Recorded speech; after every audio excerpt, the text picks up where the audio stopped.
Hi everyone, welcome. We hope you've had a fantastic Christmas and New Year. Once again, as I have been doing last year, I'm undertaking to interview people who are involved in the divorce and separation process or relationships. And I would like to warmly welcome Nick Beats. Hi Nick, how are you? I'm very good, thanks Bridget. I'm very happy to be here. Great. Well, today we're going to be talking about desperation being your ally in relation to your relationship. So Nick, tell us more about what you do. You're a clinical psychologist. I'm a clinical psychologist, but I've specialised in relationship and sex therapy for the last 27 years or so. So I'm basically a relationship specialist. Great. And you work with your life partner, Verity, and have a business relationshipwork.nz. That's us. Yep. So she's a psychologist. She does the same kind of work, and of course this is not academic for us. We've been in relationship for 41 years and counting. So we have a couple of kids. We got deeply into this when our own relationship was struggling. And we figured it was pretty embarrassing. We were telling other people how to do this, and So what do you, with being together for 41 years and having a few blips in the road, what's your secret to a successful relationship? Refusal to give up. Stubbornness. Yeah, well, I know. Well, I know. I mean, maybe stubborn. I would say persistence. I mean, I do think you have to, with a lot of challenging things, you have to want it badly. Yeah. Right. And I mean, some people come from good families and are well resourced, and things flow pretty smoothly for them. But neither Verity and I came from families like that. So if you weren't taught good habits and skills and ways of being in your childhood, then you've got to learn them. You've got to bootstrap, and that takes work. Yeah, absolutely. And then it goes to a whole different level when you're trying to blend families after divorce and separation, doesn't it really? Absolutely. Then you've got some real challenges in terms of priorities and loyalties, and it's a lot harder. There's no question, and the statistics bear that out. It's harder for those relationships to survive. Absolutely. So you also coordinate a sex therapy interest group. Yep. You provide support to other health professionals, supervisor roles. Yeah, and I also run a business with a different colleague, Paula Denon, providing training in couples therapy as well. So I train other therapists in doing couples therapy. Great. And you specialise in working with people who have suffered brain injuries and obviously their families? Yeah, I have a background in that, and ran a support group for people with brain injuries for 20 years. I've actually just stopped doing that. In fact, there's a certificate on my wall back there as a life membership for the Brain Injury Association. Well, that's fantastic. That's admirable work. And so you're into paddleboarding, parenting. You've got 2 children, singing, and what I really like is when you don't take life too seriously. Yeah, no. I have to remind myself sometimes, but yes, I think it's like we're here to enjoy life. I think it's right. Important. There's no dress rehearsal. It's here and now. You'll never get this hour back, so let's make it useful for our participants, for our viewers. So, why is desperation your ally in a relationship?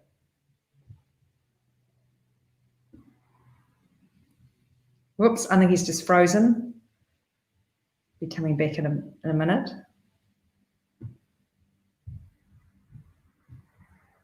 Okay, what happened there? Oh, I think we just missed you for a minute. We disappeared. All right. We disappeared. So I was just So the question was, why is desperation your ally in a relationship? Well, I think with a lot of people, we feel like there are things I can't say. Or things I've tried to say, and the reaction I've got was so off-putting. I don't want to try again. And so there's a whole lot of stuff we avoid doing, or we do it indirectly and it doesn't really work. And so in a lot of relationships, there's a lot that's unsaid and unspoken. And sometimes you have to be desperate in order to have the courage to really say what you think and really say what you mean and really say what you want. And desperation sometimes is what you can feel like, well, I've got nothing to lose. This relationship is over if things don't change. You've both got to be wanting it though, haven't you? Still wanting to make an effort in that relationship. It's got to be both partners who are wanting to try and remedy the relationship. Yeah, you do. And obviously if one of you is not willing to do the work, one of you is not willing to make changes or to be open, then sure. But in my experience, and obviously, I mean, I guess my experience is biased because I'm seeing people where somebody, both parties are at least willing to front up to a therapist. So that's a select audience, I guess. But in my experience, people are often feeling like they don't want to put effort in because they don't see any point.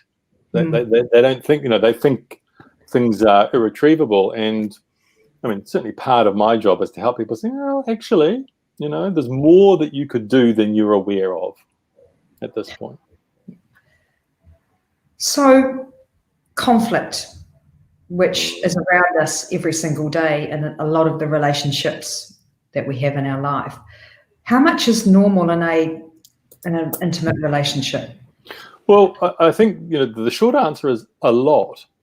There's a lot of conflict is inherent in difference, and we're all different from each other. And generally speaking, we're attracted to difference. Often, if I ask somebody what attracted you to your partner, what they'll answer is that they'll give me a list of how this person is different from them. Right? But the moment somebody is different from you, then they're going to see things differently. They're going to want different things. They're going to go about things in a different way. So then we're in the territory of conflict. And there's some really important research by John Gottman, who's one of the leading researchers on couples, and he's written lots of books about couples and how to make your relationship work. And in this research, they took couples who had high marital satisfaction. That was the sort of the jargon they used. Whose relationships people found very rewarding, and people who have had very low marital satisfaction. And they measured, how much upset, how much discord, how much conflict there was in the relationship. And interestingly, they found that there was no difference between the happy and the unhappy couples. So the unhappy couples and the happy couples had as much disconnect, upset, and conflict as the unhappy couples. What was different was that the happy couples knew how to repair, knew how to fix things up afterwards. Because there's good fighting, isn't there? There is good fighting. Yeah, there's good fighting and there's bad fighting. You need to know the difference, and you need to understand why you go to the bad places. We're all capable of it. And going to the bad places in most instances can be the best thing that you've ever done. Well, I meant it in a different way. Yeah, going into conflict, going into difficult areas certainly can be the best thing. I mean, there are people who proudly say they've never had a crossword and they've never had any problems and it's all gone easy for them, and that's great. I mean, I'm deadly envious, frankly. But in my experience, they're a very small minority of people, and the rest of us, we're imperfect people, and therefore our behaviour is sometimes imperfect, and that needs to get sorted. And, everybody has insecurities, and our insecurities make us do things to protect ourselves, and the things we do to protect ourselves often hurt our partner. We always hurt those closest to us. You always hurt the ones you love. You could write a song about it. That's right. You could sing it. No, not today. Not today. So who's to blame in a relationship when a relationship gets into murky waters, trouble? I mean, the obvious answer is clearly your partner, because it's not you, because you're Yeah, great. that's right. It's never your fault. That's the answer that most of us, I mean, there's a fair few people who arrive, in my office kind of going, well, you need to fix my partner because they're broken, And I have to, and I mean, and in some cases that's fair enough, but most of the time that's not the case. And I think, it takes two to tango, and usually where relationships run into real trouble is that I have a bunch of insecurities that make me do a bunch of stuff to protect myself. And when I protect myself, I trigger your insecurities, and then you do a bunch of stuff to protect yourself. And sorry, you go. No, go on. I liken it to a pot plant analogy, really. If they're not coexisting in this relationship, they're actually as one. It's a living entity together. If you feed it and love it and nurture it, then it'll flourish. But if you just you don't feed it, you don't water it, then it will die. Yes, in fact, I was just reading a blog from John Gottman, actually, coincidentally. He was talking about some research that that was sort of saying, there are lots of people who are spending less than 29 minutes a week on their relationship. Wow. Yeah, that's not a long time. And then I read something, I think it was from Gottman as well, about it takes people 6 years to actually start talking or dealing with their relationship issues. I mean, I wouldn't challenge him on the research. So, I certainly, in my experience, people often, what I'm used to is looking at when people seek help, and they often seek help a lot later than would be beneficial to them. And I occasionally do get people who seek help earlier on in their difficulties, and it's so much easier to sort things out. Absolutely. So communication is key in relationships. Absolutely key. What do people do if their communication has completely broken down? Well, I think, we have to communicate, but I think often, and this is where, I see myself more as a psychotherapist than as a counselor. For me, you have to look at, why am I struggling with communicating? And often there are underlying causes for why. It's not that I can't hear what you're saying, it's that I don't know how to handle what you're saying. So you have a complaint, and it strikes my sense of, my insecurities that I'm not good enough. And so I get defensive, right? And I'm not really responding to your complaint. I'm responding to what it's triggered in me, what I would call an insecurity in me. And that's what, and then you're dealing with my insecurity. You're not dealing with a rational response to your specific complaint, right? So that's the kind of stuff that I see over and over again as undermining communication. Right? If you're asking your partner questions and you're getting, monosyllabic answers, right? They're communicating clearly. They don't want to talk. Right? It's very clear communication. What do you do with that? Stonewalling. Yeah, stonewalling. Yeah. So if I'm in a relationship and we're fighting all the time, can couple therapy help us? Absolutely. I mean, absolutely. My job is to help people recognize why you're fighting all the time. There are not many people who enjoy coming home and having a fight. That's not really what you want at the end of a work day, or end of a busy day parenting or something. It's not relaxing. No, it's not. It just escalates the Oh, it's horrible. I mean, there's nothing more tiring cognitively than emotional upset. So it places the biggest demands on your brain of anything. So it really takes it out of you. So being able to recognize that actually what I'm doing isn't helpful. And I mean, what therapy can really help you do, what couples counseling can help you do, is recognize what is your contribution to the difficulties. Because often we can see really clearly what our partner's contribution is. We can see them stonewalling, or we can see them escalating, or we can see them being unreliable, or whatever it is. But often we miss our own, because we're good. Generally speaking, we're well intentioned. We're trying to do our best, and so we can be a bit blind to what our contribution is. And so, if my partner's stonewalling, I'll be justifying to myself that I keep escalating to try and get a response out of them. But that's actually not very helpful, and I can justify my escalation, but it doesn't mean it's a wise or helpful thing to do. So. No, absolutely. And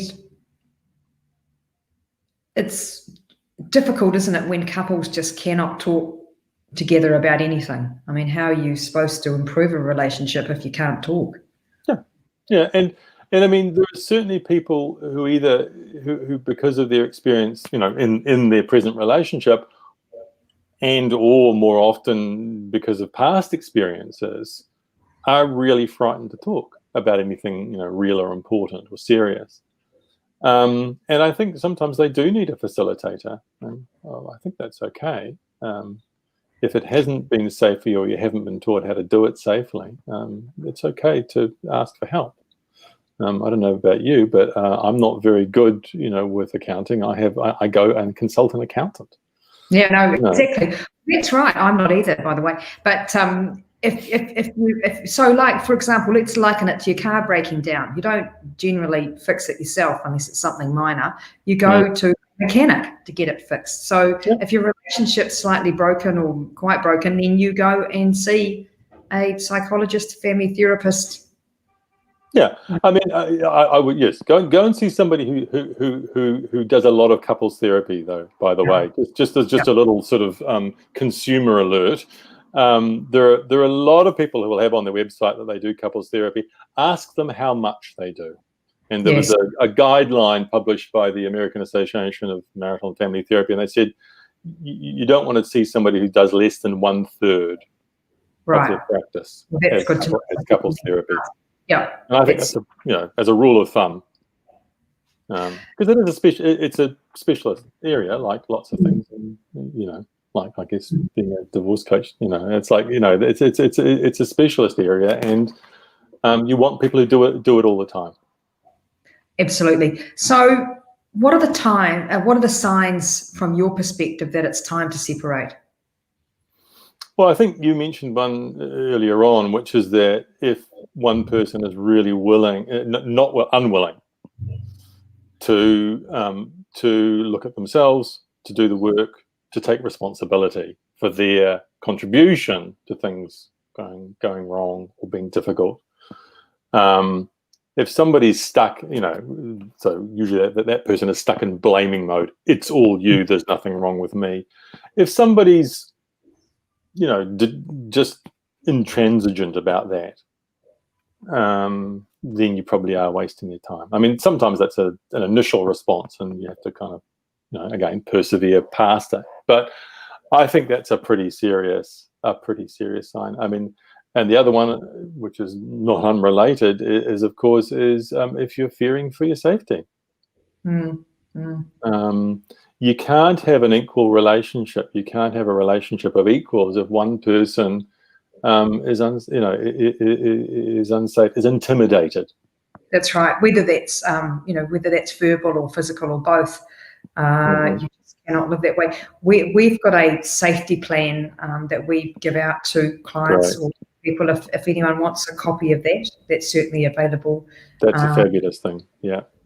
Yeah, which is really good. it's really important. If you, I mean, certainly if you're fearing for for your own safety or the safety of your children, it's kind of like that's not a position where you can readily sort things out in the first instance.